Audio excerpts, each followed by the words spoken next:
So welcome anyone watching this live and anyone watching this after the fact, which will probably be much more, to our second live stream. So hopefully this one, the first one actually went beautifully, smoothly, and was just so wonderful. But this time this is run 2, so anyone watching this one probably is going to get a slightly better one because we know what we're doing this time. The sequels are always better. The sequels are always better. Yeah, the Voyage of the Non-Treader So is certainly proof of that. Yeah. So,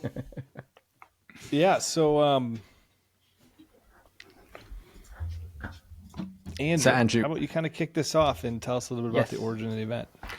Yes, thank you so much for asking. And fellows, thank you for joining us. And thank you for those who are watching the live stream. It's a joy to be with you all. This idea I think appeared kind of generically, organically in some of our conversations.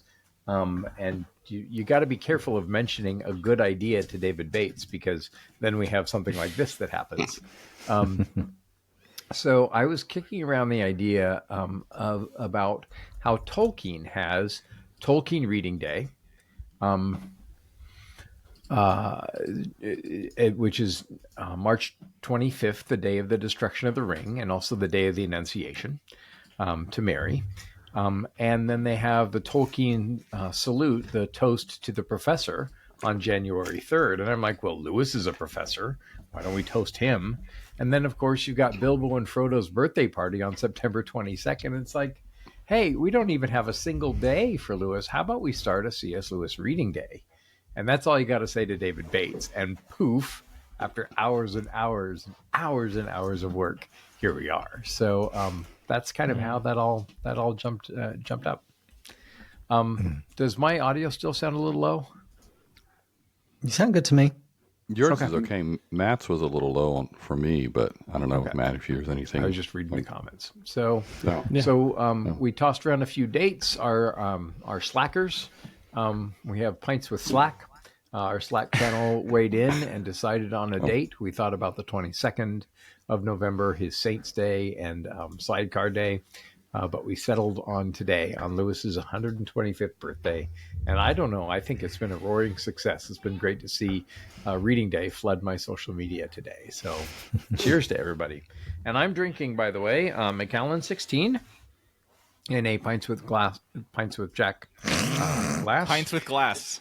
Pints with glass. Finishing off, Macallan 12. Finishing off a Guinness and another Pints with Jack glass. So what are you drinking, Glumpuddle? Just some Blue Moon I picked up on the way home here. I went, I can't just have water, can I? Right? Oh yeah, thanks. Thornton, do you have anything you're drinking?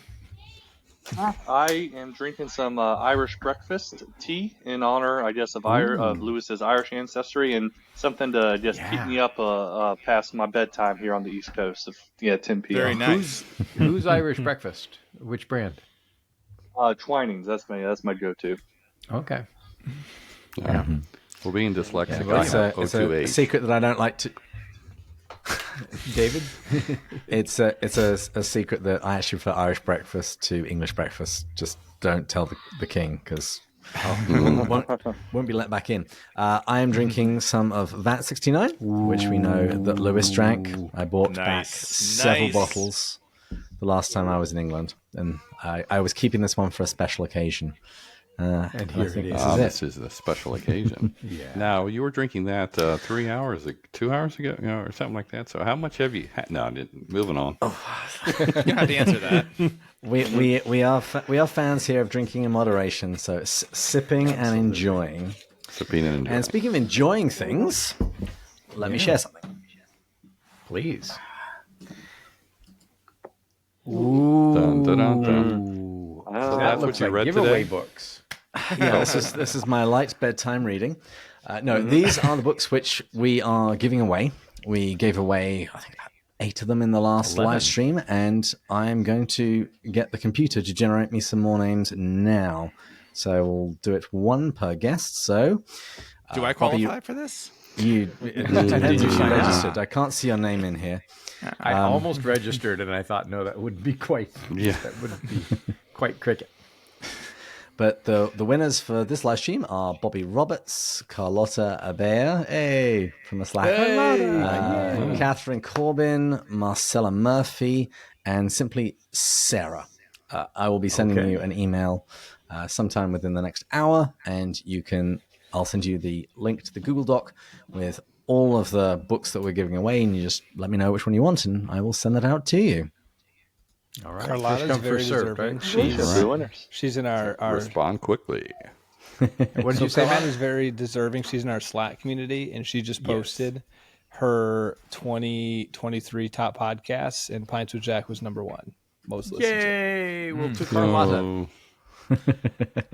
Well, Yes. actually, yes. Let's do a little toast. Matt, would you like to do this? Since you got the Macallan going. I will. This is a toast to every Lewis lover out there, and especially our listeners and supporters. And may Lewis, every day that you encounter Lewis, may you encounter the Lord a little more. Yes. Cheers. Cheers to Jack. To Jack. To the Put me on professor. the spot there, David. By the way, if you're interested, it's these prayer chimes that I use to make the chime. You're showing them how the sausage gets made at this point. Behind the scenes. Oh, Is all my the volume a little bangers better over now, here, too? David. Worth the price of admission right there. that's Getting that not just secret. like a down. That's not just like a stock sound effect. That's an original. Yeah. Wow. Well, then, David has one, though. That's why they're yes. crappy sometimes. Well, as we get started, Shots it fired. tends to be a free-for-all. And, we had a nice, tight, rigid, not Batesianly rigid, but a nice, tight schedule. But then we realized that we actually asked podcasters on. And I've yet to find one that is short-winded, starting with myself. But, William, we want to hear a little bit from you and tell us about your online presence and some of the work that you have done. Okay, yeah, well, let's see, trying to keep it concise here. So everything I do is centralized around my website, essentialcslewis.com. And then I have names for every little nick and cranny, unfortunately. I didn't think it through as I went along. But the podcast I've called is All About Jack, celebrating the 12th year in October here. Just, I guess, still just last month. This is still November when it's going live. But anyway, and so then I did a Knowing and Understanding C.S. Lewis, because I had a different name because I was going to do a different project for maybe a book. But anyway, if people can remember, essentialcslewis.com. And that primarily started out as a way for me to get free books about C.S. Lewis. I figured I could scrounge up enough money to buy books by Lewis, but then all the stuff about Lewis. So if I interview authors and get publishers to send me stuff, so all joking aside, that's a nice benefit there. But anyway, so that's how things started out. Then here and there, I've done some different things, some essay chats, and some different specialty things. And then I try now with so many people doing different things to try to catch some unique things. But then I realized that just like I would want to be on all sorts of different shows, that, it's fine to also have a guest that was on one other podcast, or it might start with me, then go to another one, or, vice versa. But anyway, all that to say, I am working now on final mix for an exclusive maybe. But then Andrew may get it at some time because he knows this person. But Kevin Belmonte, I spoke with. Oh, yes. And so Phil Kagi did a project called Pilgrimage. That's the right title, right, Andrew? I meant to have it up in front of me so I wouldn't mess it up.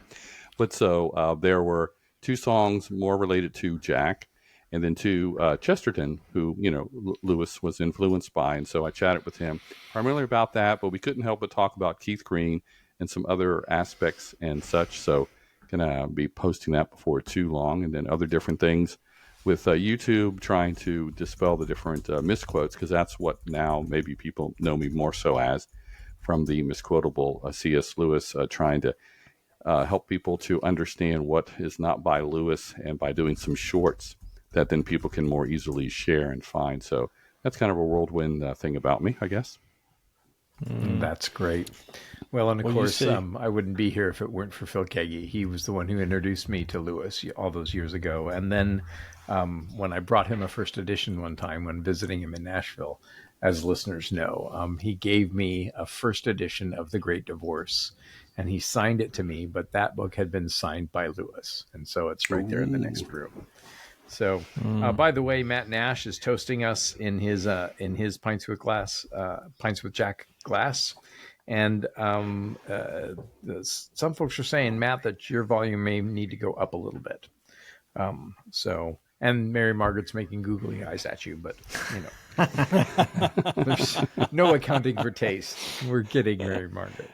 So good, William. Well, it's a joy. I have to her have you googly on. eyes looking back at me throughout the entire show. That's great. Good. Well, let's introduce or have Glumpuddle, the mysterious name Glumpuddle on here that some people might be like, what is this name? Introduce yourself. Well, someone like you that's not like a big Narnia fan might think that's mysterious. But I think most others know what that is. I actually have no idea what this name is. Well, have you guys have made it to Silverchair, haven't you? Yeah. It was Yeah, last don't season. remember this Puddle name. Glum, Matt. Yeah, Oh, well, But Puddle it's Glum, I remember reference- that name. Puddle Glum. Glumpuddle, you know. I have dyslexia, clearly. Best I mean- can come up with. Just be original. Let's just take two parts of it and flip it. But You know the name Puddle Glum comes from the Ohel. Lewis found it. So. I'm Brian Carnell, also known as Glumpuddle, and NarniaWeb.com is a Narnia news site and online community that actually was founded 20 years ago this month. November 2003 is when the site launched. And our mission is basically to, number one, provide the latest Narnia news, especially the upcoming movie adaptations, and carefully distinguish between fact and rumor. Number two, we want to connect people who love Narnia to a community where they can share their reactions and thoughts and gain new insight. And number three, we want to kind of turn that community into a megaphone to filmmakers to treat C.S. Lewis's beloved books with the respect they deserve. We want them to feel the weight of, wow, there's a lot of people that really care about these stories beyond just their entertainment value. So that's kind of the mission of Narnia Web. And the website and community are kind of the launch pad for Talking Beasts, the Narnia podcast, which I'm the co-host of. And in each episode, we discuss or debate something about the books or the latest movie news. And most recently, we had some really interesting quotes from Netflix and director Greta Gerwig about the upcoming movie adaptations. And we were all breaking all that down and debating exactly what they meant. So there's lots of not heated exactly, but a passionate discussion about the Chronicles of Narnia and C.S. Lewis. And like I said, the community has been around for 20 years. We started off covering the movies from Walden Media, and we're still here today, anticipating more adaptations from Netflix. So it's a great community, and it's been really fun to be a part of. And frankly, it's a really important part of my life. Well, and Brian, you just we're released a grateful to have you retrospective, in. didn't you? Yes. Oh, great. Yeah, well, yes, and you've already got some fans coming in on YouTube. The Commoner is here, and Andrew N. are both cheering, and of course Brittany White. Narnia has Webbers. finally joined. Yes. That's impending doom. Okay. Good.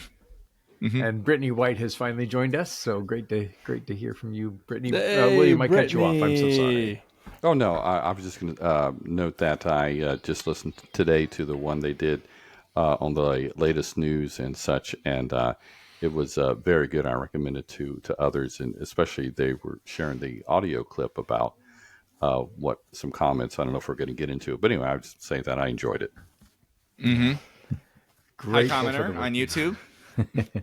Matt Nash is noting that since it's Lewis's 125th birthday party, that makes him a hobbit today. Well, and Matt, I'll argue with you. Twinings will do in a pinch, but Bewley's or Barry's Irish breakfast tea is certainly worth having.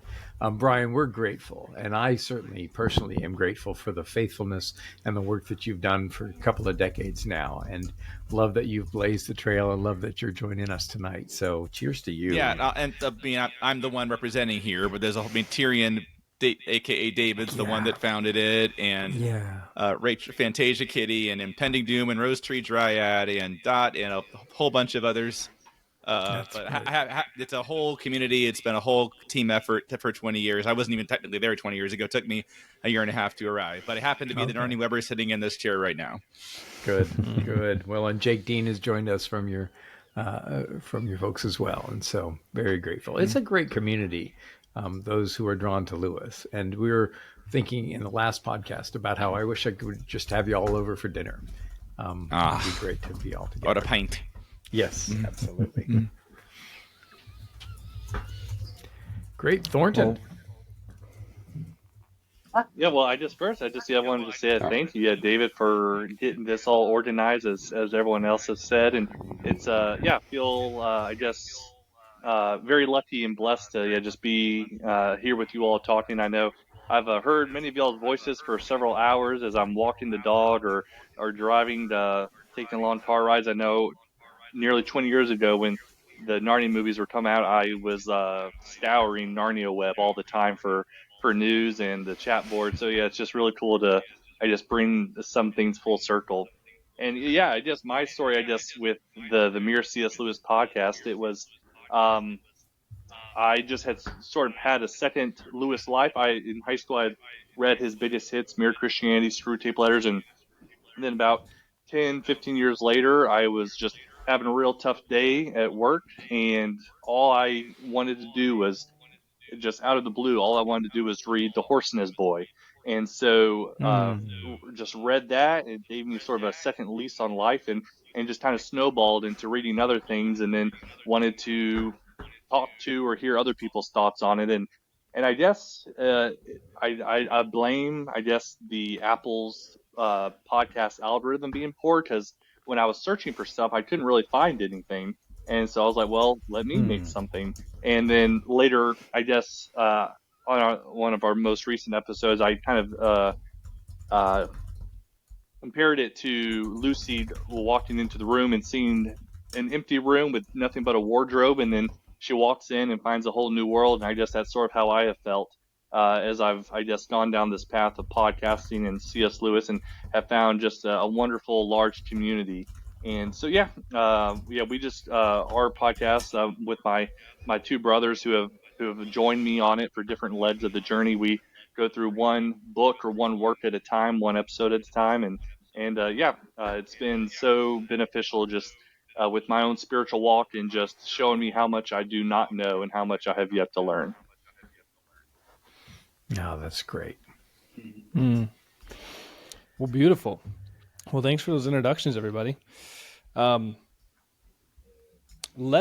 I'd love to do with each of you guys is to kick it off with either answering what is your favorite Lewis quote and why you love it, or just tell us something about what C.S. Lewis means to you, if you don't have a quote.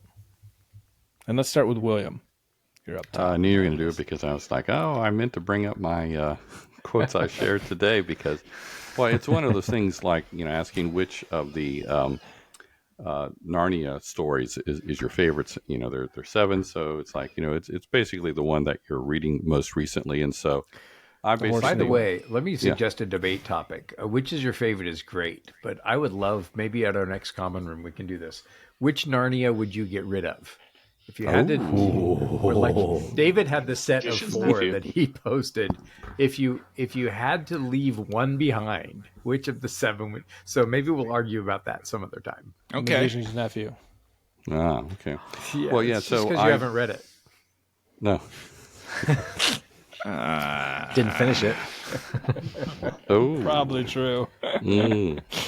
Well, on the quote front, one of the other things is on Facebook. I have, I don't know, I stopped counting them. Maybe I have 5 different groups. But so I was sharing some different quotes, and then I realized I only shared 2 of them on mine. But one of them was the one I did want to share, and that is something to be not necessarily offbeat here, as you'll see in a second, but something that's maybe not as commonly shared and whatnot. Because obviously Lewis has so many good ones here.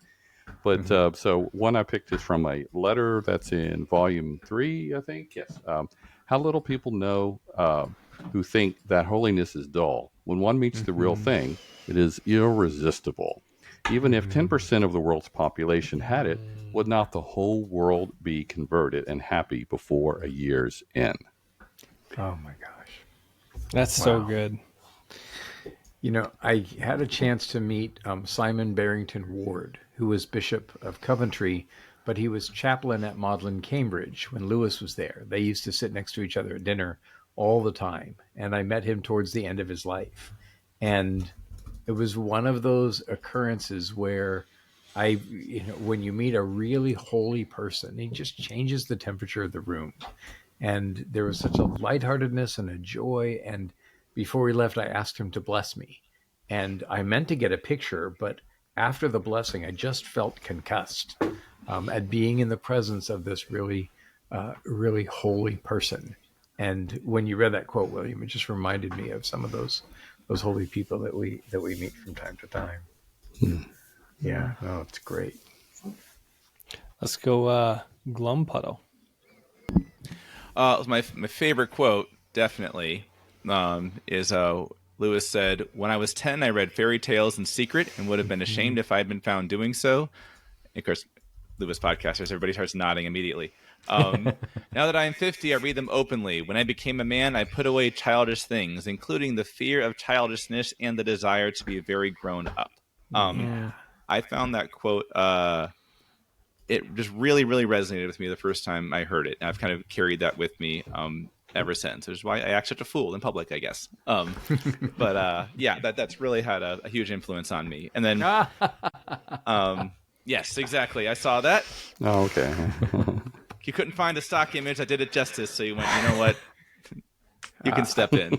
Pretty much. Cut half of the wrong face off, of course. I know. Well, the thing is, she was actually trying to get a selfie of us because we apparently didn't have many pictures of the two of us at this stage in our dating. And I was refusing to play along nicely. That's great. I am not lacking any couple photos with Mary Margaret. Well, But, Andrew and I asked for some straight away. Sorry. Go for it. It's okay. I encountered that quote, I think, in my teens, during that, which is that time of life where you're too old for fairy tales, as Lewis would say. And I think that was really influential on me. The idea of being childish is not a negative thing, but actually kind of a positive thing. And that's definitely had a huge impact on me. As far as what Lewis means to me, there's definitely the family and personal connection where my grandfather taught a college course at the University of Florida on Lewis and Tolkien. He wrote his dissertation on the use C.S. Lewis and the word Sehnsucht. So he wrote to Lewis on several occasions. He got his handwritten responses. Scott Carnell? That was Corbin Yes. Scott Carnell. That's my grandfather. Oh, you didn't know that? Oh, yeah. His book is very May I important. introduce you to Brian? Yeah. Bright shadow of reality. Yeah. Well, let's talk more about this afterwards. That's awesome. But I would go over to his house, and I would, there'd be Lewis and Narnia books all around, and sometimes we'd have the BBC versions on, and that when I was very, very little, and then finally just kind of discovered the books for myself in my early teens. So there's definitely that's definitely part of my interest, that family connection. But really, with my favorite book is Voyage of the Dawn Treader, and just it's really impacted just the way that book handles the way the unknown is simultaneously terrifying and amazing. It's we don't know what we're going to encounter, and every time I read the book, I get caught up in it. I get caught up in, even though I've read the book 100 times, I still kind of forget that and get caught up in what are they going to find, what's going to happen next, and So I find that book just, and I still, all the time, I'll look up in the sky, and it just amazes me that the universe is so much bigger than we can ever imagine. It's a little low res for me, Andrew. Can't quite. There's the letter. Yep, there's the letter. In volume 3.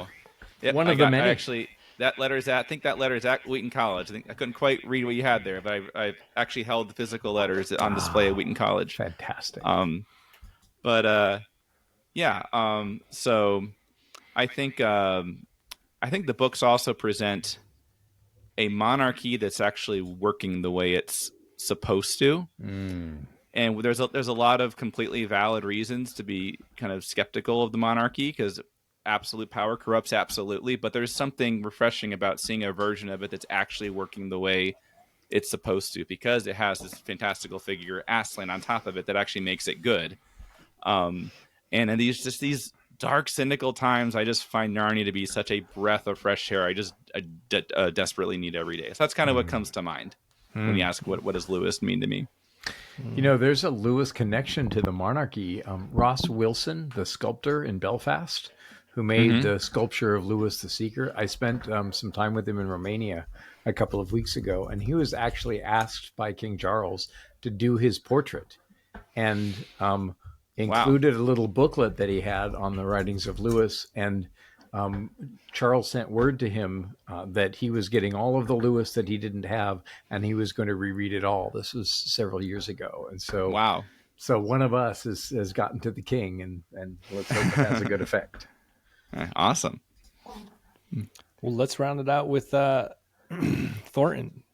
Yeah, so I won't say my favorite quote or passage because it's like 3 chapters in the Pilgrim's Redress, so I won't bore people with that. But something that I've read recently that I guess has been something that's been bopping around in my brain. It's one of his poems, and I won't read the whole poem, but I'll just read the last few lines, and it's the poem Wormwood.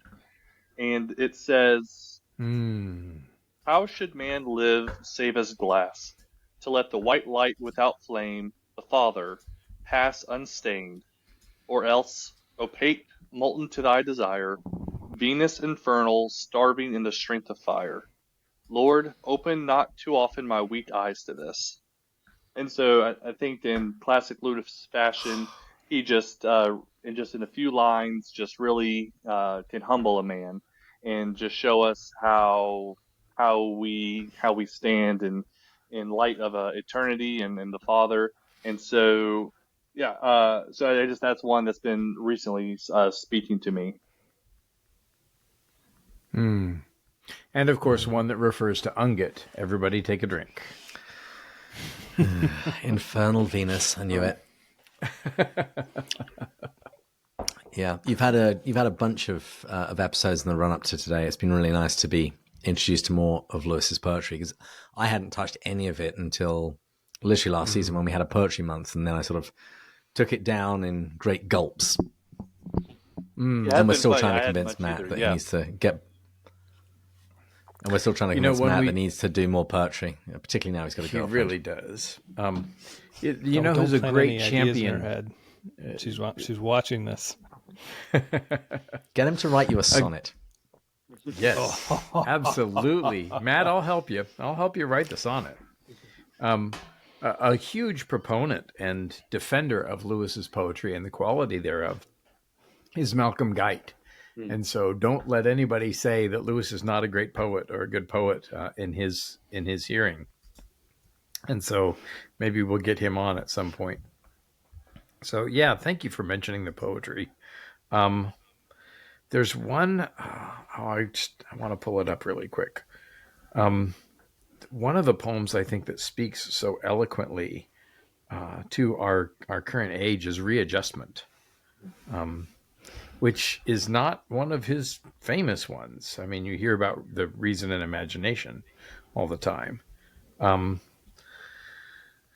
But he talks about being the last of one's species, and he says, now I see that all along I was assuming a posterity of gentle hearts, someone, however distant in the depths of time, who could pick up our signal, who could understand a story. There won't be. He says, between the new hominidae, which is like ape men, between the new hominidae and us who are already dying, there rises a barrier across which no voice can ever carry, for devils are unmaking language. And he says, I was, this idea that and it's a late and depressed poem where he talks about the failure of story, that people couldn't understand the importance of a burning Ilium or Arthur turning away on the barge. But I think that this reading day and that Lewis's ongoing legacy is a testament that we, through the depths of time that he couldn't have even imagined 60 years ago, we are picking up the story. And we are fighting hard against the devils who are seeking to unmake language and to make all truth fake news. So here's to those of us who are still trying anyway. Well, I'm hoping to do these C.S. Lewis reading days for many years to come. So, I want to keep some of them in my back pocket. But this line here from Lewis is the last thing that he basically wrote before he died, particularly since I've got married. It's had particular importance for me. When two people achieve lasting happiness, this is not solely because they are great lovers, but because they are also, and I must put it crudely, good people, controlled, loyal, fair-minded, mutually adaptable people. And back in an earlier season when I got Dr. Jason Lapayavi on the show and we spent a lot of time talking about love, he said that good lovers are virtuous people. And he said that might not sound sexy, but it's real. And in the end, real things are sexy things. Mm-hmm. That's great. My wife actually sent me this meme today. I had missed it, and she made sure that I saw it. Awesome. Well, before diving into more questions, I want to ask Brian, because of your involvement with this, what do we know about the upcoming Netflix adaptation of the Narnia Chronicles, and what are your thoughts on it? Yeah.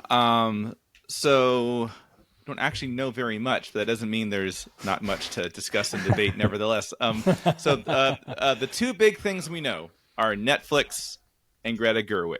Netflix has had the rights to all 7 books since 2018. And of course, I should say for anyone that doesn't know, prior to that, there was a Silverchair movie directed by Joe Johnston that was in development, but ultimately fell through. Then Netflix got the rights. Greta Gerwig will be writing and directing at least 2 Narnia movies. Netflix has not publicly announced which 2 at this point, and that mystery is the subject of a lot of discussion and theories on Narnia Web. Greta Gerwig, some stuff about Greta. Greta Gerwig most recently wrote and directed Barbie, which grossed over $1 billion this summer. Mm-hmm. And prior to that, she wrote and directed the 2019 adaptation of Little Women. And before that, she did a little movie called Lady Bird, which got several Oscar nominations. One of my favorite movies of the past decade, probably.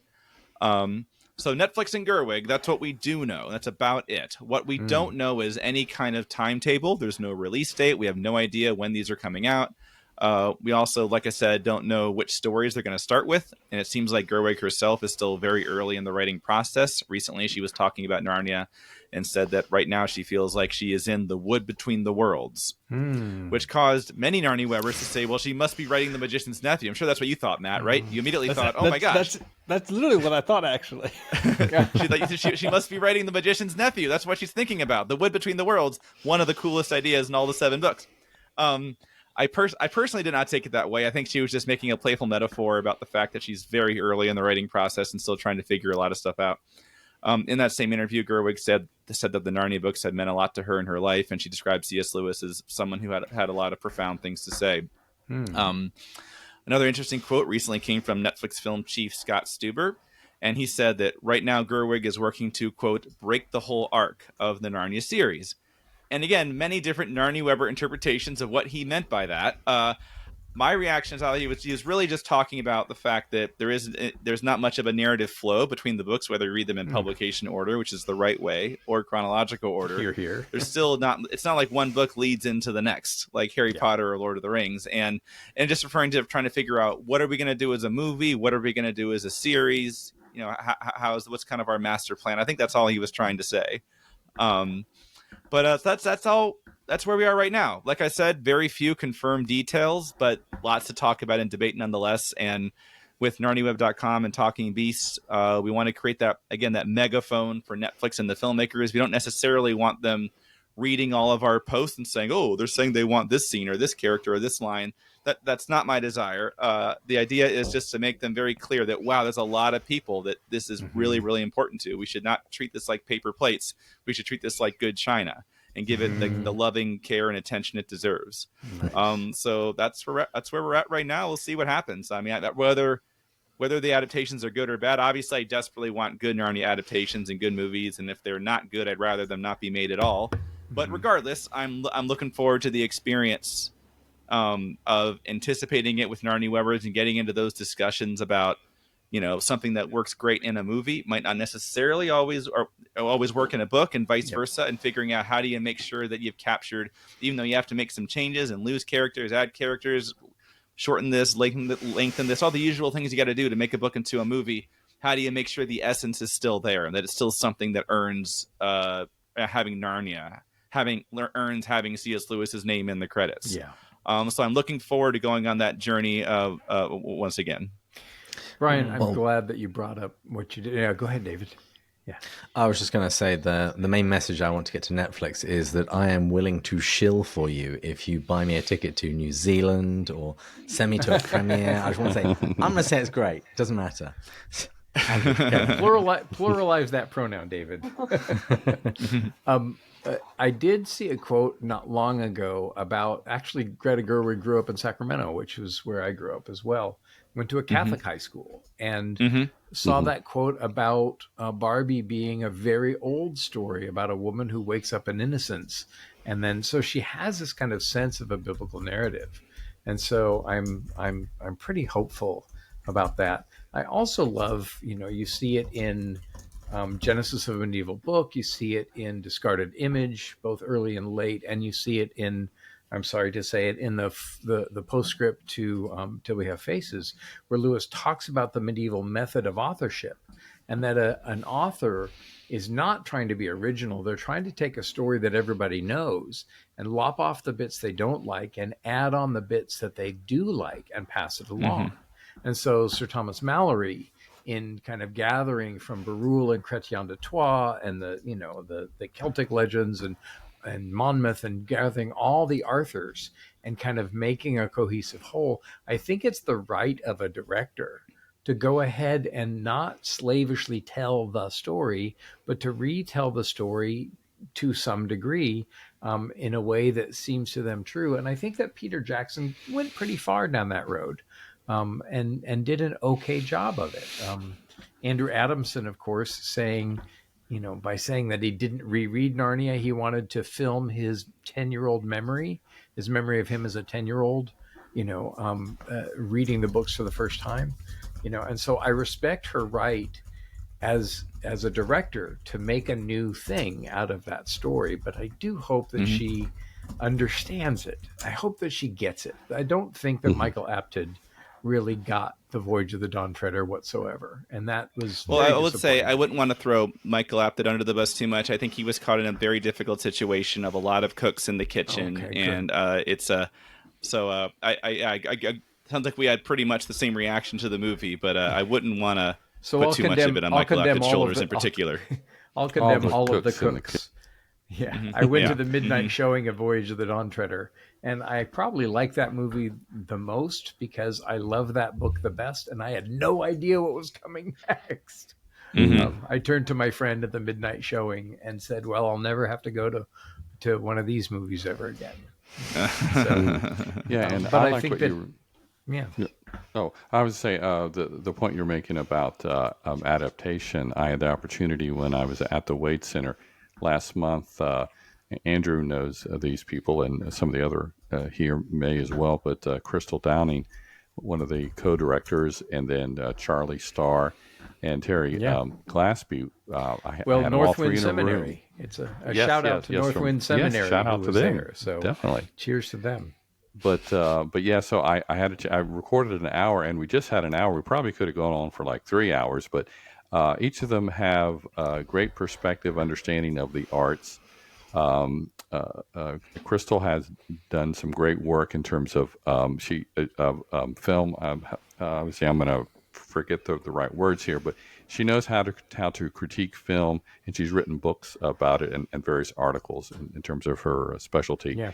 And then Charlie had done some things on a smaller scale in terms of actually doing some film things in some different work that he's done at some universities. But anyway, the three of them combined, it was a great back and forth. They didn't always agree on exactly everything, but they were able to tactfully, challenge and whatnot. And I think we had some great thoughts, especially people who were, I want to say, overly concerned with Greta being the director, because they think Barbie is a film that it wasn't geared for children. And just briefly here, a wrap up here, and that it was satire and understanding that.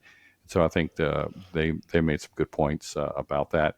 And I don't know if I caught all of the shows from Narnia Web. I know they did some good coverage when it came out, and touched on some of the things that I caught my guest did. So there's some great things if people are wondering to catch on either of the shows.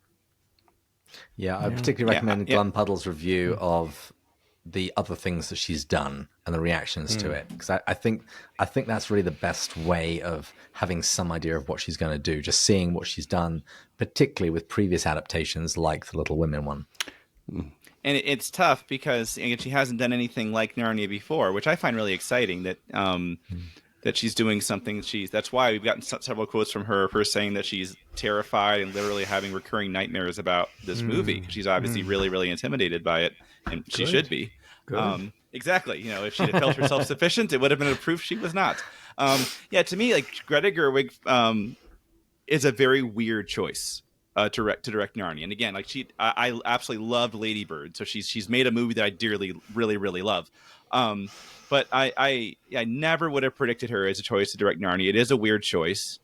And I find myself kind of liking that it's a weird choice, kind of liking that she's never done anything like this before, and kind of liking that she's an auteur who has a voice, and kind of liking that she's going to make this her own. I mean, I do think if you go into this with, if your main attraction to an Narnia movie is, well, I love the books, not I read the book, and now I want to see the movie, which is, I just want to see it come to life, which is a completely valid if that's a completely valid thing to want. There's nothing wrong with that, and I want that too, to a degree. But I would predict you're probably not going to be happy if what you're mainly wanting is, well, I love the books, I want to see actors bring them to life, I want to hear music and sound effects and just see the book come to life. I do think she will make it her own, and I think I'm in equal measure excited and terrified by that. At the moment, I'm more just excited because I like that we're getting a filmmaker that has a real distinctive voice, a real storyteller, and is not just a hired gun. So could go either way, but I find myself mainly being happy that we've got a real artist, a real storyteller, a real auteur, but we'll see what happens. It's like, it feel a bit like a protective parent sometimes with this stuff. Thornton, I'd love to hear your opinion on some of this, but I do want to shout out JP83, who just jumped in from Melbourne, Australia. So I think that's the farthest afield that we've had so far. So that's incredible. Here's to you, JP. You probably shouldn't be drinking scotch at 10 o'clock in the morning. Thornton, where do you come in all of this? I'll just echo, I think a lot of things have been said already. The two things of Greta Gerwig's I've seen was Frances Ha and Little Women, and I liked both of those. And I think I like Frances Ha. I think you were saying, Glumpuddle, that with her adaptation of Little Women, she told the story, but she took all the scenes and rearranged them and told them in a new, fresh way. So I think that's sort of what I would am expecting. That she's going to tell the Narnia story, but instead of starting out if she does Lion, Witch, and the Wardrobe, instead of starting out at a manor, then going into a wardrobe, we might start in the middle of Narnia, and then we might then go back to England, and then we might go flashback. So we might have a lot of different bouncing around, and so I think she'll tell, based off my view of watching Little Women, which I absolutely adored, and I had never read the book, and it made me excited to read the book. So based off that, I think she's going to get the essence of Narnia. I just think, like you said, she's an artist. I think she will tell it in her own way, which I think will be unique, but then also make people interested in more Narnia, or reading the books, or in trying to tell it in a new way. I'm excited. I think it might, for some people who just want to see a slideshow of the books, like you say, just kind of see everything word for word, just with a great way to put sound it. And music. I think that which is fine. I think there's nothing at all with wanting that. True.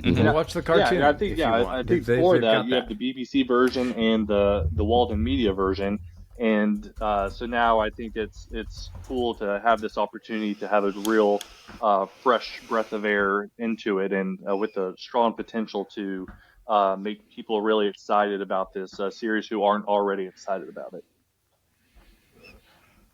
Yeah, I think that's the one thing that I'm definitely excited about. Regardless, is obviously Greta Gerwig was already a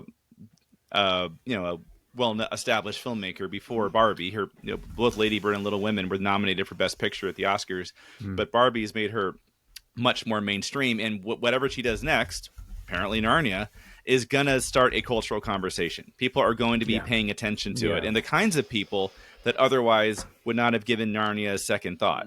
I mean, like the film festival crowd and real cinephiles are going to be watching it and taking it seriously as a work of art. That doesn't automatically make it a good movie or a good adaptation. But regardless, I am excited about that people are going to be paying a lot of attention to Narnia as a result of this. Brian, that's a great point. And far past C.S. Lewis Reading Day, maybe we can call together some of the tribes and think what we should do as people who are active commenting, at least on the Lewis world, what we need to do to prepare, because that cultural conversation is coming. And of course, it's a great chance to shed light and to bear witness to truth and goodness and beauty and the origins of it. And so we should actively, after Reading Day, we should stay in touch and develop this community and see what we can do. Another thing I think about is that the idea of writing a fairy tale or writing a narrative in their age, when Lewis and Tolkien were doing it in the early 50s, narrative was completely passé, and they did not care about story. Modernist British lit did not care about story, which is why you got Gregor Samsa waking up as a cockroach or whatever. And to write a story, and it's Tolkien's comment to, I think, Walter Hooper, Jack, he had to have a story. And that story, made out of all of the languages and the geographies and maps that Tolkien had lying around, that story was written to keep Jack quiet. And there aren't enough of the sort of books that we like to read, and they write these really powerful narratives. Mostly my hope is that Greta Gerwig or anybody really gets it and then understands the power of story, which is a carrier of the gospel. I think part of why we are creative in terms of fiction and fairy tale is because we're in the image of God, and because that carries so much life. And so I hope that she understands the radical act of writing narrative, and that she does a similar thing, that she composes a message that is equal to our time. And I don't know, I have some fears and hopes as well. Well, I've actually got a follow-up question on this subject of adaptation. Which Inklings related property, so pretty broad, would you like to see adapted next? So any of the books by Tolkien, Lewis, Charles Williams, Owen Barfield, or G.K. Chesterton, the Dorothy Icelandic Sayers. Dictionary. I'll start on this one because I've been thinking about this a little Thornton. bit. I know since you're David, I think it was you who interviewed Catherine Ware from the Waite Center about her work with Dorothy Sayers, and she's Inkling adjacent, so I'll bring her in. And so after that conversation, I got the Man Born to be King, and so I've been reading through some of the plays. Like Lewis, because from that podcast, I learned that Lewis read her plays as sort of like an Advent devotional, so I was going to do the same thing. And so as I've been reading through them a little bit, that was a do I answer? Yeah. No, that was me and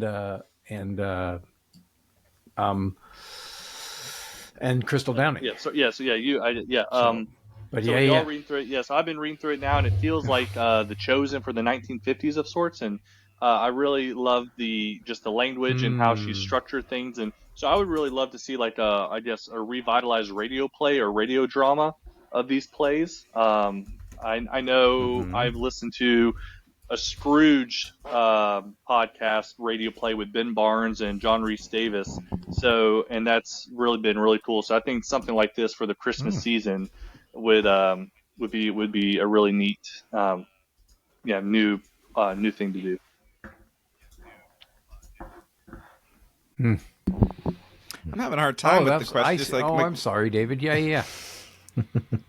No, David. Okay. He actually had pinned me down to get an interview done, and so I was very proud of that. But there it is. Yeah. I'm having a difficult time with the question about what you'd want to see adapted, because I'm thinking of something. Oh, I'd love to see that. Oh, but how would that work as a movie? Like, my first reaction was Till We Have Faces, but I just have a hard time picturing that as a movie. I think because I think Lewis did such a good job of taking advantage of the medium he was in. Right. Yeah. And I definitely don't feel like the space trilogy would. I just think it'd be that really would do disappointing a nice as a radio movie. drama, the space, it might. The Ransom trilogy. Yeah. That Focus on the hideous family. We need strength to get on that. as a standalone. Well, I did talk to Paul McCusker about that years ago, and the funding was not really there in terms of trying to, I was trying to say, well, do the first one. It's a shorter book, smaller budget, but I'm sure with all the other things that they were doing, but yeah. I think that hideous strength, which is what I go back to as a standalone most often, might be able to hold up. I wonder, especially given the really interesting things that Andy Serkis has done, I wonder if Screw Tape could be a movie. Right, yeah. That was I my see in vote. the chat someone suggested that. Particularly after seeing Nefarious. If you get the right kind of demonic type of individual, that could be fantastic. The Screw Tape video blog. Yeah. The Screw Tape Zoom conversations. So here's my recommendation. I want to see a Severe Mercy. Ooh, yes. This is Lindgren's adjacent, but you could do It's such very great adjacent. things. But it's got letters from Lewis. Lewis could be a character in this. Without any question. David, No, we that's met a- the that's person a that owned the rights to it, but nothing ever Or happened. at least they were to that. trying to. I'm not sure if they had the rights already, but they were certainly looking to maneuver to turn that into a movie. Yeah. Of course, something that is going to be a movie, Christmas in Some Cities, is the Anthony Hopkins as Freud's last session. Yeah. First of the year for everyone else. Yeah. I'm curious about that. And as we're talking about things like that are happening, of course, you've all noticed Jonathan Rumi and Liam Neeson doing Advent devotionals on Hallow. It's interesting. And let's raise a glass to Joss Ackland, who played Lewis in Shadowlands, and also I think he narrated Mere Christianity, right? Or was it Screw Tape? It was Screw Tape letters. Screw Tape It was Letters. the Screw- Yeah. So a So blessed good. memory to Joss. To Joss. Great man. Yes. An idea that came to me during this. Well, I actually had another question. Yeah. No, go for it. I'll be quick. We were talking about the misquotable Lewis and how there's like a shadow Lewis or an anti Lewis out there with all these wrong quotes. It would be funny if there would be like a one act play between like the real Lewis and then like the anti Lewis going at with their quotes. You probably wouldn't even need the real Lewis. There's enough material, isn't there? Yeah, William? take stuff from Well, yeah, and I was just thinking, Andrew, you It's a would like great to have idea, fun. Thornton. You could be the anti-Lewis. I could be the real Lewis, and then we could play. I don't know.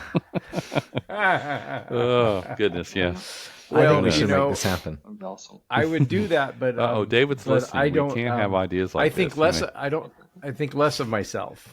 I have too much humility, which is not thinking of myself less of myself, but thinking of myself less. So, yeah. Well, No, the let's next question I wanted to ask, the Tolkien Society set a theme on the Tolkien Reading Day each year. Should C.S. Lewis Reading Day do the same thing? And if you think we should, do you have any suggestions for themes for next year? What are some of the themes that they did for Tolkien? Now you're asking me. Fortunately, I guess. Well, I'm just looking. It's okay. Why It's is okay. Lewis such a better writer than Tolkien? No. I'm just looking for examples to kind of see what you're getting at by theme. So There you go. love and friendship, hope and courage. So they've kept it fairly squarely in virtue territory. Okay. I'd suggest that for the next time we do it, let's just widen the tribe, right? There's some important folks that we don't have. Like the comments are saying, hey, bring Max McLean on, which is not an impossible get. Oh, wow. That'd be great. That'd be great. I think if we firmly establish, and I don't know about y'all, but I've just been so thrilled to see my social media blow up all day with the hashtag. I don't know if we've turned it into a trending topic yet. But it was just a joy to see it. But at the beginning of the day on Insta, there were fewer than 100 posts on C.S. Lewis Reading Day. So I think that, let's consolidate and let's dig in. And then I think sky's the limit. But that's just me after a scotch and a half. So I may be just being a respectable. I think Andrew, as I just pointed out, maybe widening it, but I guess to do your question justice, David, I would think maybe we could do one of his like 3 broad themes of like apologetics or imagination or scholarship, something like that. At some point, I think like with the Tolkien, we could do it within sort of a virtue angle as well, just maybe focus on a specific work or something. But yeah, I guess those are just some thoughts that came to me as I've thought about it. Well, I know, like this Shout out year, to Justin, by the way. Yeah, this year the theme sort of was, our focus was sharing a favorite quote, apart from our podcast live and stuff. So, but before I was aware of that, I was jotting down some different notes to where, like, if we were getting people to like respond or share something like, why have you found Lewis worth reading?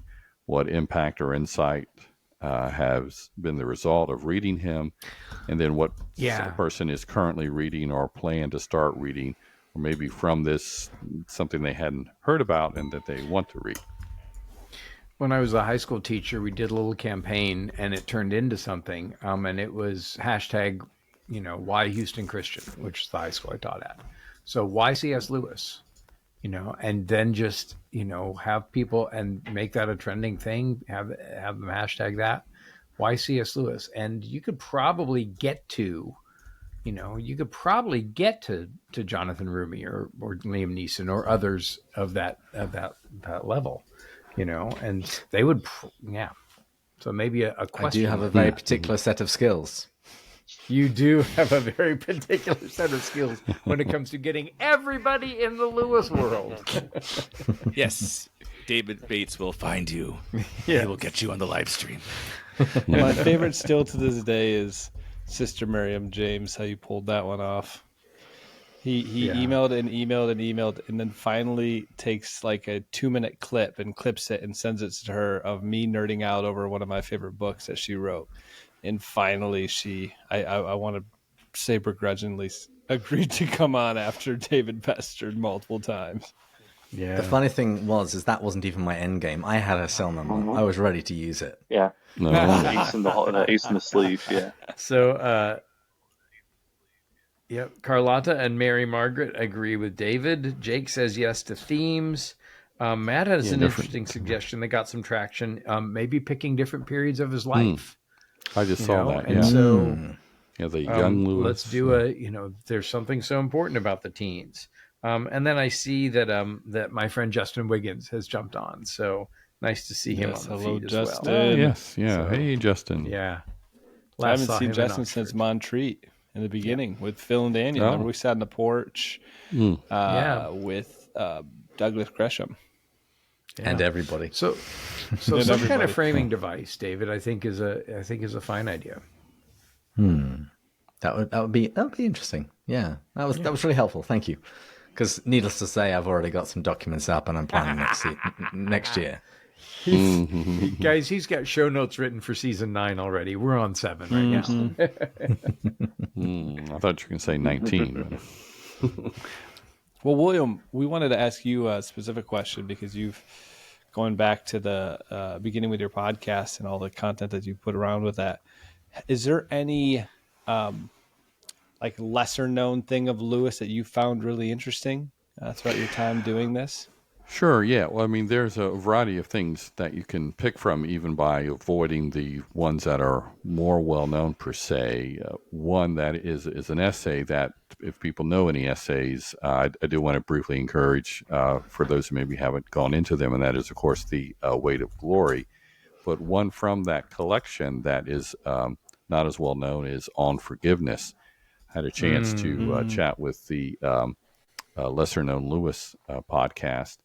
And so it was interesting because my background is in counseling, which we hadn't talked about and such. That's what my training is in. It was interesting in terms of reading Lewis and then doing training as a Christian, but yet also working in a mainstream setting and then seeing forgiveness being talked about more favorably or a need for it. Anyway, all that to say, it was ironic on a personal level that about 6 weeks after a recording with him on that, there was a situation to where someone, not purposefully, but they really hurt my feelings very, very bad. And it was like I was having the hardest time to forgiving them and finding myself, okay, besides my just training and understanding in terms of from a Christian perspective and in counseling, some great training from that. And so I found Lewis's essay On Forgiveness is what it's simply called. And there's a companion piece per se that's in Mere Christianity on the topic of forgiveness. But then a couple brief other essays to encourage people to look at if they haven't looked at any of them. The Inner Ring has really been something that stood out when I first read it, as well as the Meditation in a Tool Shed. Yeah, Great absolutely. suggestions. By the way, on forgiveness, the forgiveness chapter follows Christian marriage, and it's right before pride. Appropriate phrasing. And That's charity, really good. otherwise known as unget, follows that. Well, let's finish with one final question. I'd love to hear each of your guys. It's for us specifically on Pints with Jack, but I assume Lewis would state that he appreciates this as well. We love Lewis because he brings us closer to Christ. So I'd just love to hear how Lewis has impacted your own spiritual journey. If there's like a singular thing that really drew you closer to Christ by engaging with Lewis or brought you closer in a relationship with God. Let's start with, I guess we just had William talking a bit. So let's start with Thornton.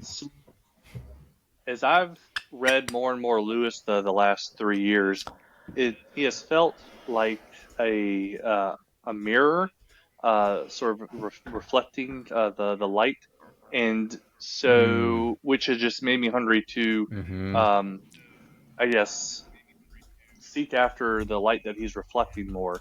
And so I have found myself, reading the Bible more as I'm trying to just maybe understand some of the things he's saying a little bit better, but also just trying to capture or chase after that light he's reflecting.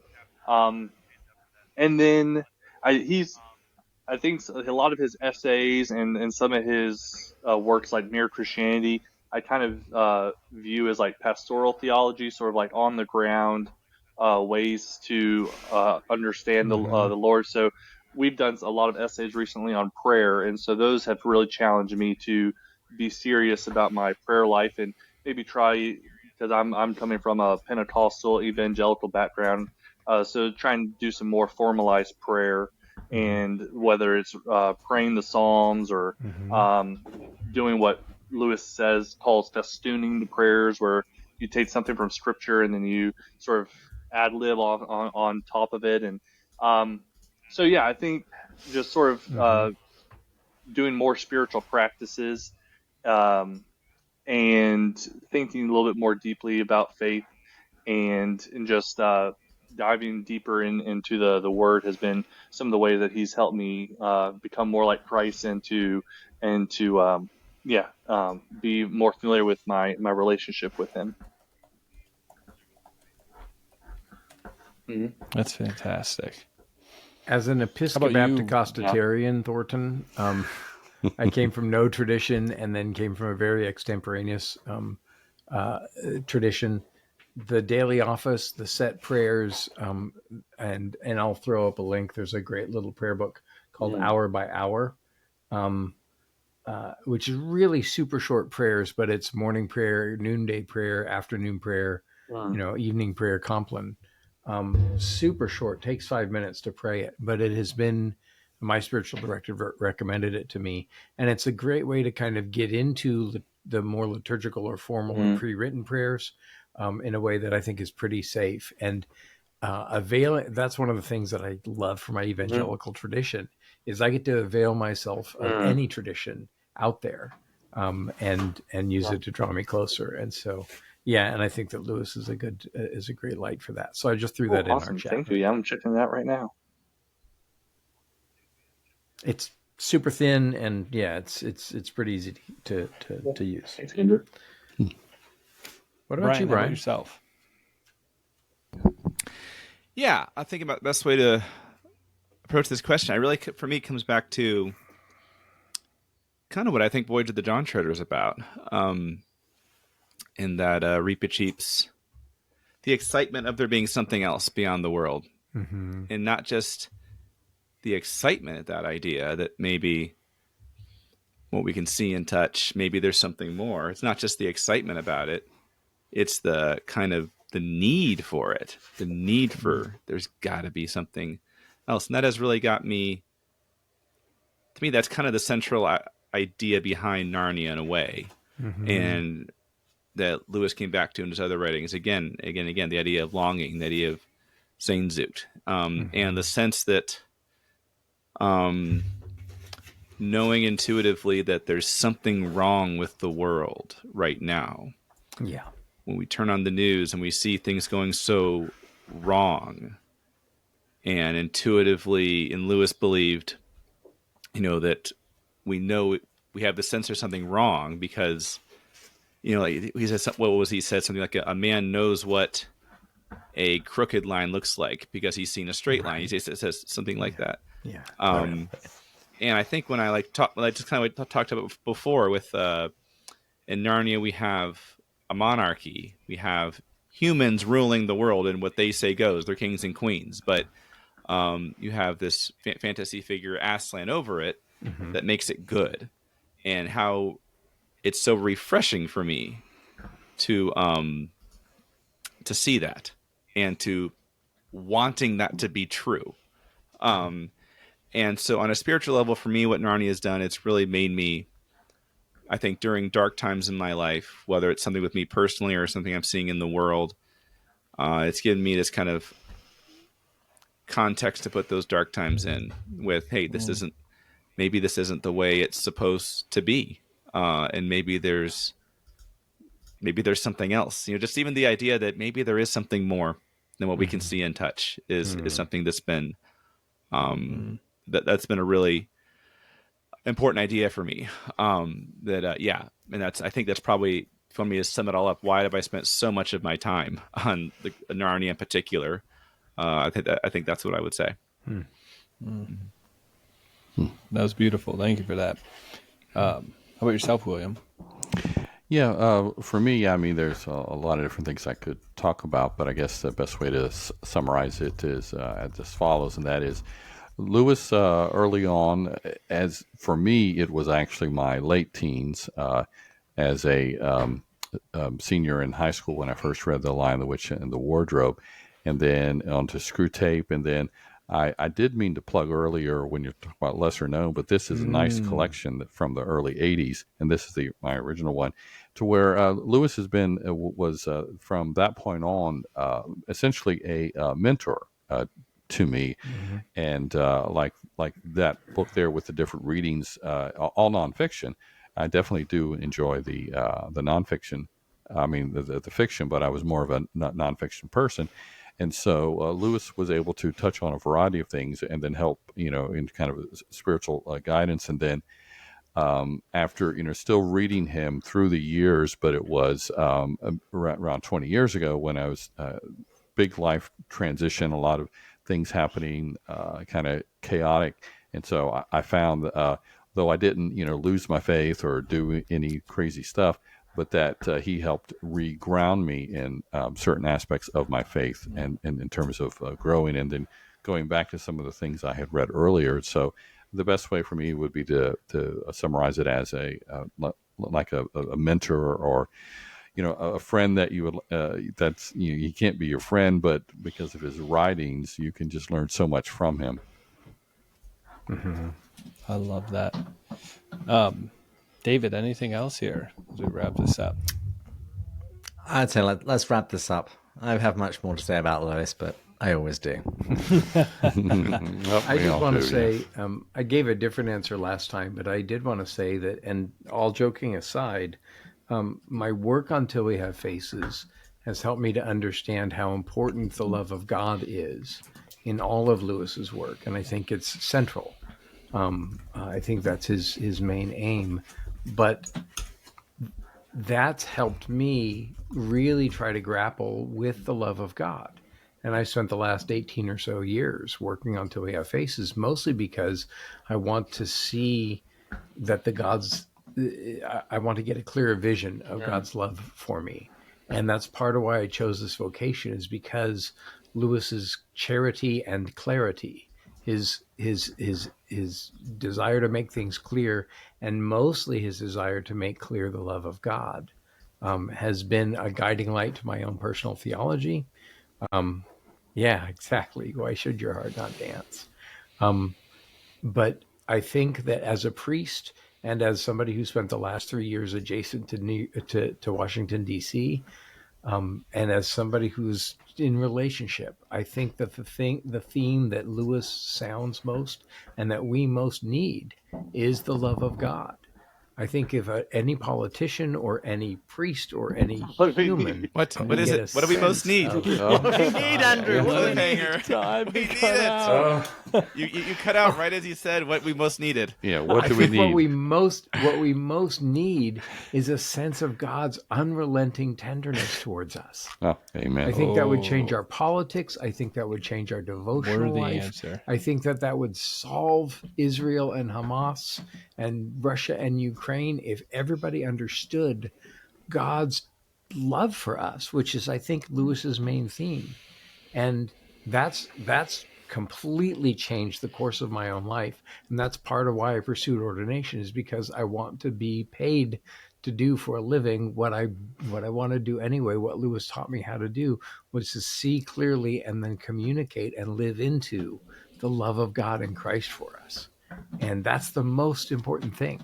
It's even greater than the two great commandments. Loving him and loving neighbor is our response, but his love for us is our constant theme. And that's, I think, what Lewis offers me anyway. And that's the guiding light that gets me out of bed every morning without any question. Also, Andrew. Well, on that note, Excellent. which is a perfect way to end. Thank you for that, Andrew. We just want to say thank you for everyone that is watching this live, for everyone that's going to be watching this post live. I'm imagining there's a better word for that, but I want to thank all of our just continuous listeners, all the people in the Lewis community, and just today here, and obviously thank Lewis and for the gift that he has been in all of our lives, and thank William, thank Brian, thank Thornton for joining us here today, and then most importantly, thank David for all of the work that he did in making this happen. To David Bates, first the founder of C.S. our Lewis feast. Day. Yes. Well, Jack. and Matt, I got bad news for you. Yeah. Mary Margaret says, "Wow, now I can't wait to read Till We Have Faces." I was like, come on, Andrew. And the worst part, David, I don't know if I should tell her this, but didn't you read Marie chapters of Till We Have Faces out loud while you guys were dating? Yeah, we read it alongside the podcast as we were reading through. We did it together. Not rushing ahead nearly killed her. You're welcome. All right, friends. To Jack. Yes. Further up and further in, everyone. Further up and further in. Cheers. Cheers. Cheers. Cheers.